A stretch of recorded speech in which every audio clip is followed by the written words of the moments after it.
तो मुझे पूरा सपोर्ट मिला है और मुझे बहुत अच्छा लग रहा है कि मैं अपने ड्रीम कॉलेज में जा पाई और मेरा सपना पूरा हुआ। मैं अपने रिजल्ट से सेटिस्फाइड हूँ कि मेरा मॉड्यूलर ज्वाइन करने का डिसीजन अच्छा था। क्लास में भी आपको जो भी डाउट पूछना है टीचर्स हमेशा बताते हैं। कैसा लगता है जब आपके पढ़ाए हुए विद्यार्थियों को उनका ड्रीम आईआईटी कॉलेज मिल जाए? कैसा लगता है जब उनके सपने पूरे हो जाएं? नमस्कार, मेरा नाम है किशन जी और मैं उपस्थित हूँ आज मॉडलर्स एकेडमी अलवर में। मेरे साथ है संस्था के निदेशक राकेश वर्मा सर और दो नौनिहाल विद्यार्थी जिन्होंने हाल ही में आईआईटी के बहुत ही शानदार कॉलेज आईआईटी रुड़की और आईआईटी रोपड़ में अपना स्थान ग्रहण किया है। सर, मेरा पहला सवाल आपसे, जब आपके पढ़ाई में विद्यार्थियों को उनके ड्रीम आईआईटी कॉलेज मिलते हैं कैसा महसूस करते हैं और इन दोनों विद्यार्थी जो आपके साथ बैठे हैं क्या कहना चाहेंगे इन दोनों के बारे में? जब देखो बच्चों का एक सपना होता है कि हमें मतलब जब 10वीं के बाद में बच्चा हमारे पास में आता है या आफ्टर 12th आता है तो उसका ड्रीम होता है कि भाई मेरे को बहुत ही अच्छा आईआईटी मिले, बहुत ही दिन रात मेहनत करता है इसके लिए, पूरे 1 साल 2 साल पूरी मेहनत करता है, दिन रात एक करता है। तो इन बच्चों का भी मैं देखूंगा कि बहुत खूब सारी मेहनत करी, इनकी मेहनत रंग भी लाई। आज जैसे नक्षत्र है आईआईटी रोपड़ में इलेक्ट्रिकल इंजीनियरिंग ब्रांच में सिलेक्ट हुआ है, वंशी का है आईआईटी रुड़की में इलेक्ट्रिकल इंजीनियरिंग ब्रांच मिली है। मैं मतलब इनका देखता हूँ कि एक्साइटमेंट जैसे रिजल्ट के लिए सेम डे मतलब जैसे रिजल्ट आ रहा है उस टाइम पे हम लोग बैठे हुए हैं, एक एक बच्चे के रिजल्ट के लिए देख रहे हैं। और जैसे ही रिजल्ट आया तो हमें आशा थी कि इनको बहुत अच्छा कॉलेज मिलेगा क्योंकि एक्सपेक्टेड रैंक भी बहुत अच्छी आई है, तो बहुत खुशी मिलती है इन बच्चों के हिसाब से। और आज तो हमारे पढ़ाई हुए बच्चे जैसे हर एक आईआईटी में मतलब ग्रुप ही हो गए, ग्रुप इन दी सेंस की 4-5 बच्चे हर आईआईटी में है। अपन आईआईटी दिल्ली जाके देख के भी आए थे, तो हर एक आईआईटी में अपने काफी ग्रुप में बच्चे हैं, तो हमें भी अच्छा लगता है कि अपने हर एक आईआईटी के अंदर ऐसे पढ़ाई हुए स्टूडेंट्स अभी पहुंचे हुए हैं। सर, इन दोनों के साथ क्योंकि वैसे तो हर विद्यार्थी अपने आप में खास होता है, लेकिन जो विद्यार्थियों को अच्छे जो कॉलेज मिलते हैं, नक्षत्र की मैं बात करूँ या वंशिका की मैं बात करूँ, इनके साथ ऐसी क्या मेमोरीज हैं जो संस्था की या फिर आपकी व्यक्तिगत? क्योंकि जब कोई विद्यार्थी किसी के पास पढ़ता है तो उनका अटैचमेंट किसी न किसी टीचर से हो जाता है जिनके गाइडेंस में आगे बढ़ते हैं और चलते हैं। नक्षत्र से जुड़ी हुई कोई ऐसी बात है क्योंकि जब कब आपके पास ये आया, क्या इसकी जर्नी रही, किस प्रकार से इसने यहाँ तक का सफर तय किया? क्योंकि नक्षत्र का मेरे को ऐसा याद है कि जैसे अपना एक पुराना स्टूडेंट था हार्दिक, तो ये 10th तक हार्दिक का क्लासमेट रहा हुआ है। आफ्टर 10th ये बाहर चला गया था और वो हार्दिक अपने यहाँ पे रह के तैयारी कर रहा था। तो वो विद 12th जैसे बच्चा लास्ट ईयर निकल गया था, तो और ये बच्चा जैसे दूर था, शहर से बाहर चला गया था, तो वहाँ पे काफ़ी सारे और चैलेंजेस होते हैं, होम सिकनेस होती है, खाने पीने की इतनी व्यवस्था नहीं हो पाती है। फिर ये नेक्स्ट ईयर आया तो पर इसकी भी इमेज जैसे इसने जयपुर में या कहीं और कोचिंग देखी थी उसी टाइप की थी कि यहाँ भी ऐसी कोचिंगें होगी। तो इसका ये था कि मैं खाली टेस्ट सीरीज ज्वाइन कर लेता हूँ और मैं सेल्फ स्टडी करके कर लूंगा। तो ये केवल मिलने के हिसाब से आया था। तो मैंने इस बच्चे को कहा था कि आप बेटा 15 दिन क्लास लेकर के देखो और आपको लगे कि सर ये मैं सेल्फ और ज़्यादा बेटर कर सकता हूँ, तो आप केवल टेस्ट सीरीज देना और खाली डाउट वगैरह ये सब करते रहना। और लगे आपको कि सर दिसंबर तक ऐसे ऐसे प्लानिंग से सिलेबस पूरा हो जाएगा, काफ़ी सही तरीके से प्लानिंग के साथ सिलेबस और सब चीज़ें क्लियर हो रही है, तो आप उसको कंटिन्यू करना। तो ये थी इसकी। फिर इस बच्चे ने उसके बाद में कंटिन्यू किया पूरा एकदम एक मैं कह रहा हूँ इवन जेईई एडवांस के लास्ट टाइम तक ये बच्चा कोचिंग में ही आपको हमें मतलब डाउट के लिए, और इसने पूरा टाइम बिताया। इवन कुछ दिन तो ऐसा इसने कि 12-12 घंटे ही कोचिंग में लगाए होंगे। हाँ। नक्षत्र, आपने मॉडलर्स कब ज्वाइन किया था? क्या आपका विजन था? आपने क्यों मॉडलर्स का चयन किया? मॉडलर्स से जुड़ी विस्तार से आपके पास आप मॉडलर्स के बारे में बताएं। सर, मैंने जुलाई में पिछले साल ज्वाइन करा था मॉडलर्स, और मैंने अपने सारे फ्रेंड्स से मॉडलर्स के बारे में सुना था और अच्छा ही सुना था। मैं और किसी कोचिंग के बारे में सोच भी नहीं रहा था। मैंने सबसे पहले मॉडलर्स में आया और आरवी सर से बात करी थी। सर ने मुझे जो सजेशन दिया मैंने उसको फॉलो करा और मुझे अच्छा लगा, तो मैंने उसको मॉडलर ज्वाइन कर लिया परमानेंटली। और अब मैं अपने रिजल्ट से सेटिस्फाइड हूँ कि मेरा मॉडलर ज्वाइन करने का डिसीजन अच्छा था। जैसा कि सर ने बताया कि आप यहाँ पर सिर्फ टेस्ट सीरीज ज्वाइन करने के लिए आए थे, test series into regular student कैसे कन्वर्ट हुए? क्या किस बात ने आपको मोटिवेट किया? और जो आप क्लासेज में रह करके पढ़े, आपको किस तरीके से जो जर्नी आपकी रही है उसमें उसका आपको फायदा मिला? सर, जो आरवी सर ने जैसे सजेस्ट करा था कि तू 15 दिन क्लास लेके देख, तो मुझे टीचिंग स्टाइल अच्छी लगी। सारे टीचर्स की डाउट मतलब पहले इतना अच्छा से मुझे नहीं होता था कि डाउट मैं पूछ भी नहीं पाता था और समझा भी नहीं पाते थे। सर मुझे मतलब ऐसे मोटिवेशन देते थे कि पूछ ले डाउट, ऐसे कोई मना नहीं करता और कोई मना करता भी नहीं था। मैं कई बार 8-8 बजे तक सर मेरे साथ रुके होते थे, हम डाउट्स पूछते रहते थे, सर को कभी मना नहीं करते थे। तो मुझे ऐसे डिसाइड हो गया कि डिसिप्लिन है, तो मुझे ऐसे डिसाइड हो गया कि मॉड्यूलस ही ज्वाइन करना है।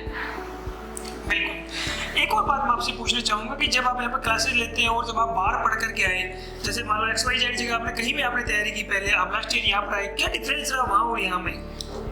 सर एक तो टीचर टू स्टूडेंट इंटरेक्शन का फ़र्क होता है।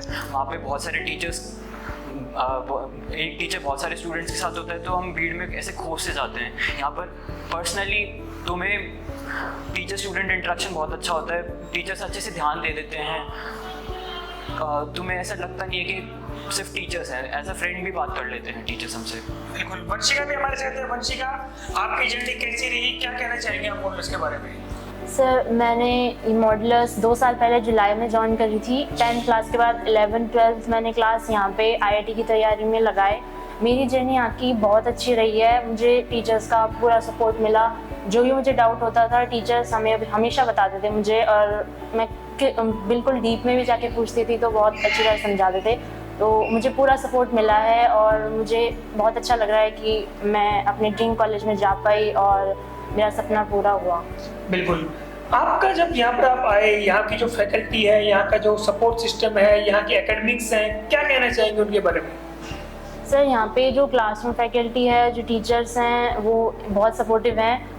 एकदम आपको पूरे जितना टाइम आप लोगे अच्छी तरह से पूरा डाउट बताएंगे। आप बिल्कुल आपको मतलब ऐसा नहीं है कि भेज देंगे या फिर टाल देंगे। आपको पूरा जब तक बताएंगे नहीं, जब तक नहीं जाते, वो अच्छी तरह समझाते हैं। और क्लास में भी आपको जो भी डाउट पूछना है टीचर्स हमेशा बताते हैं। शीट डिस्कशन हमेशा होता है, रोज जो वर्क दिया जाता है उसका रोज डिस्कशन करते हैं, अच्छी तरह से डाउट पूछते हैं, वहाँ अच्छी तरह से डाउट बताते हैं। और वहाँ पे नीचे काउंटर है, काउंटर रूम, जिसमें आप अकेले भी जाके पूछ सकते हो अगर कुछ वैसा डाउट आ रहा है जो आप क्लास में नहीं पूछ पा रहे, तो वो भी बहुत अच्छी तरह से बताते हैं। किसी प्रकार का कोई मतलब एकदम बहुत अच्छा इंटरेक्शन रहता है टीचर के साथ, तो वो बहुत अच्छा लगता था मुझे, तो उससे बहुत हेल्प मिली मुझे। अरे सर, मेरा सवाल आपसे रहेगा क्योंकि मैं जब भी मॉडल्स विजिट करता हूँ तो जब मैं पीछे वाले हॉल में जाता हूँ तो डाउट काउंटर्स के ऊपर हमेशा भीड़ लगी होती है। एक एक टीचर के साथ में 10-10 विद्यार्थी ऐसे खड़े रहते हैं। तो क्या राज है? मैं क्योंकि आज तक मैंने मॉडल्स इतनी बार विजिट किया है, उतनी बार अत्यधिक भीड़, और यहाँ तक कि मैं आप भी लगे रहते हो, मैं पूछता हूँ कि सर 10 मिनट का समय दीजिए, मतलब बस मैं अभी आ रहा हूँ डाउट सोल्व करके। क्या ऐसा बच्चों के साथ इंटरेक्शन है? क्योंकि जैसा कि वंशिका ने बताया था, नक्षत्र ने बताया, आपने पहले भी इंटरव्यूज किए हैं, हमेशा हर विद्यार्थी कहता है कि रात मुझे 8 बजे डाउट के लिए फोन कर लो या पूछ लो, कभी सर मना नहीं करते। क्या ऐसा राज है? केटी देखो, हमें मतलब एज ए टीचर मैं बताऊँ सुकून ही उसी चीज का मिलता है। जैसे मैं अभी क्लियरली कहता हूँ, जैसे ये वीडियो बनाना या ये वो है, हो सकता है अब थोड़े नर्वस भी दिखे क्योंकि ये चीजें एक्टिंग वाली ये चीजें हमसे होती भी नहीं है, सच्चाई है। असली तो जैसे मान लो कोई बच्चा डाउट पूछने आता है, हमने उसका जवाब दे दिया, जो बच्चा बेचारा जहाँ फंसा हुआ है उसी जगह आपने उसका सटीक बिना टाइम वेस्ट किए अगर तुरंत जवाब दे दिया तो बच्चे को भी बड़ा सुकून मिलता है। जैसे मैं वंशिका का ही बताऊँ, ये जैसे 10th तक नवोदय स्कूल की बच्ची है, उसके बाद में अपने पास में आई यहाँ पे, थोड़ा सा लेट एडमिशन था, जुलाई के आसपास हो गई थी।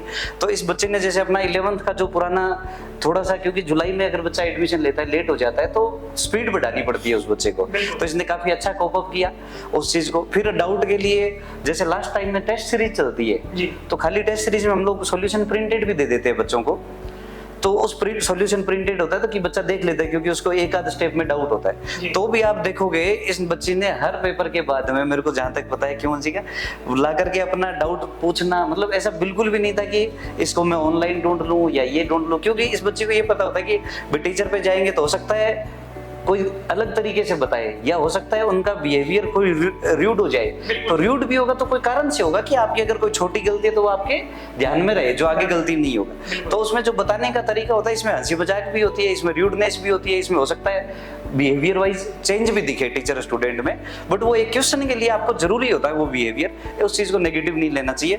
और मैं इस बात को जो मैंने सीखा वो वंशिका से ही सीखा कि ये बच्ची जो थी उस चीज को आपने बहुत पॉजिटिवली, मतलब लगातार अपने जो डाउट है वो पूछ करके एकदम, चाहे किसी भी टाइप का डाउट हो वो पूछा जरूर। आपने जैसे किसी गलत तरीके से, गलत मतलब रूडली बताया, तो भी बच्चे ने एक्सेप्ट किया कि हाँ सर ये मेरी गलती है, अब मैं इसको आगे सही करूंगी। ऐसे बच्चे हमें भी अच्छा लगता है। वो हमेशा एक टीचर का ये इंटरेस्ट रहता है कि हमारे विद्यार्थियों को हम कैसे बेहतर कर पाए और कैसे उसके साथ सपोर्ट, एक अच्छा कोऑर्डिनेशन कर पाए। मेरा अंतिम सवाल है नक्षत्र आपसे, जो विद्यार्थी अभी तैयारी कर रहे हैं, आपके छोटे भाई बहन, मान लो बड़े भाई बहन, आपसे उनको क्या मैसेज देना चाहेंगे आप? सर मैं यही मैसेज देना चाहूँगा कि आप डिसिप्लिन डिसिप्लिन तरह से पढ़ाई करिए। ज़्यादा ऐसा मत सोचिए कि आपका नहीं होगा या आपका हो ही जाएगा। ओवर कॉन्फिडेंस तो नहीं आना है और अंडर कॉन्फिडेंस भी नहीं होना है। और हमेशा ये सोचते हैं कि एग्ज़ाम्स के आसपास कि हमसे नहीं हो पाता, कि हमसे एग्ज़ाम के आसपास टेस्ट में बहुत गलती होने लग जाती है अपने आप। उस टाइम अगर तुम कॉन्फिडेंस खो दोगे तो नहीं हो पाएगा ऐसे। तो उस टाइम हमेशा टीचर का हमेशा साथ होना चाहिए। और मॉडल्स मुझे यही अच्छा लगा था कि आरवी सर ने मुझे बहुत सपोर्ट करा था उस टाइम। बिल्कुल सर, जो विद्यार्थी आपके पास आते हैं, बहुत सारे विद्यार्थियों को सिलेक्शन हो जाता है, बहुत सारे को नहीं हो पाता, लेकिन जो पेरेंट्स जो क्वालिटी होती है कि जो यहाँ पर पढ़ाया गया है आपको या फिर जो यहाँ पर आपको सिखाया गया है जीवन में बहुत काम आता है, क्या कहना चाहेंगे ऐसे विद्यार्थियों जो पेरेंट्स को जो अभी तैयारी कर रहे हैं या फिर तैयारी करने के लिए सोच रहे हैं? जो अभी तैयारी, देखो 3 बच्चे आपने बता दिए, जो जिनका सिलेक्शन नहीं हुआ है उनको मैं ये कहूँगा, जिनका नहीं हुआ है तो कोई दिक्कत नहीं है, ये लाइफ का एक मात्र एग्जाम था, केवल ये समझिए। और अगर इसमें रह भी गए तो ये आपको जीवन में ये जो तैयारी करी है, ये जो स्ट्रगल किया है, ये आपको जरूर अच्छा लगेगा और आगे के कोई न कोई और कॉम्पिटिटिव एग्जाम में जरूर काम आएगा। किसी भी आदमी की मेहनत कभी बर्बाद नहीं होती और एक एग्जाम आपका ये कैरियर डिसाइड नहीं करता कि आप लाइफ में क्या करने वाले हो। तो इससे कोई फर्क नहीं पड़ता कि आप सेलेक्ट हुए कि नहीं हुए तो बहुत ही अच्छी बात है, नहीं हुए तो आप दोबारा लग जाइए। और क्योंकि ये सेम बच्चे आपको आगे के फर्दर एग्जाम में फिर से मिलेंगे। हो सकता है कोई आईआईटी में पढ़ करके आकर के यूपीएससी दे रहा होगा, कोई हो सकता है नॉर्मल कॉलेज से यूपीएससी दे रहा होगा, कोई एमबीए करने जा रहा होगा। तो ये तो उन बच्चों के लिए हो गया। जो आज तैयारी करना चाह रहे हैं उनको मैं ये कहूँगा कि इन बच्चों से जो सिलेक्ट हो गए उनसे जरूर मिले, जो भी आपके आस पड़ोस में हो। वो आपको 2 4 5 बातें बताएंगे जो उन्होंने बहुत ही दिल से फील करी होती है। तो उस बात को आप अपनी गांठ बांध लें और उसको भी, उनमें ज्यादातर बातें क्या होगी कि कंसिस्टेंटली पढ़ना, जो डाउट क्लियर नहीं हुए वो डाउट पूछ लो, अपना टीचर से पूरा इंटरेक्शन रखो, कंसिस्टेंटली पढ़ाई करते रहो। बिल्कुल सर। तो ये 2 4 चीजें ही है। रेगुलर होमवर्क करो रूटीन के अंदर, तो ये चीजें जरूर आप करते रहे। बिल्कुल। वंशिका, मेरा अंतिम सवाल आपसे है कि जो विद्यार्थी अभी तैयारी कर रहे हैं, तैयारी करने की सोच रहे हैं, उनको क्या मैसेज देना चाहेंगे आप? सर, उनसे मैं ये कहना चाहूँगी कि जो टीचर्स कोचिंग में पढ़ाते हैं, उस जो नोट्स देते हैं उनको रोज़ अच्छी तरह रिवाइज करो, अच्छी तरह पढ़ो और जो डाउट आता है वो अगले दिन पूछो, उससे बहुत अच्छा रहेगा। लगातार मतलब वो अच्छी तरह दिमाग में बैठती रहेंगी चीज़ें। और जो शीट का होमवर्क दिया जाता है वो रोज़ करना चाहिए, रोज़ डाउट पूछो अगले दिन आके, उससे बहुत हेल्प मिलेगी। आप कंसिस्टेंटली अपनी वो बनाए रखोगे। और जो मतलब ओवर कॉन्फिडेंस बिल्कुल नहीं होना है, आराम से रहना है, पेपर को बिल्कुल नॉर्मली लेना है, सिली मिस्टेक्स का थोड़ा ध्यान रखना है। जिससे कोई गलती होती है, पेपर देते हैं तो उसे वापस आके एक बार देखना चाहिए कि हमने क्या गलती करी और वो सर से पूछना चाहिए डाउट। उससे आपकी गलतियों का थोड़ा आपको लगता है और आप उसे आगे सुधार सकते हैं। बिल्कुल। तो ये थे वो विद्यार्थी जिन्होंने अपने हाल ही में अपने ड्रीम आईआईटी कॉलेज में प्रवेश लिया है। अगर आपका भी सपना है अपना कोई ड्रीम आईआईटी कॉलेज में जाने का, तो कहीं भी एक बार एडमिशन लेने से पहले मॉडल्स का अवलोकन अवश्य करें। Thank you.